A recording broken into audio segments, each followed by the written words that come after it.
Hey guys, and welcome back to our channel Financeable. In this tutorial, we are gonna look at how to convert your crypto using the Bitget wallet. Now let us begin. Well, as you can see, I have already logged into my account. In case you have not, do it right now. Now let's simply look at how to convert the crypto.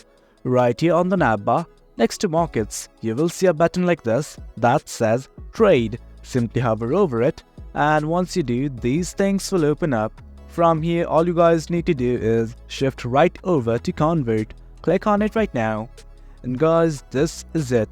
This is the page that we are looking for, that is convert. From here, you can simply change the type of crypto that you want to convert from. Currently, as you can see, it is in USDT to BGP. You can simply change the network right here, click on the drop down and select whatever you wish. As you guys can see, I am doing it right now. And guys, this is it. Once you've done that, simply enter the amount right here.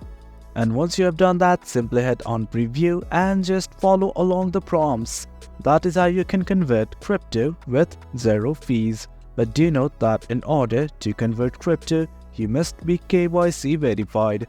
That is it guys, that is the gist of it. Hope you guys found this video informative, and for more content like this, do remember to hit like, share and subscribe. Your support fuels us. Until next time, thank you.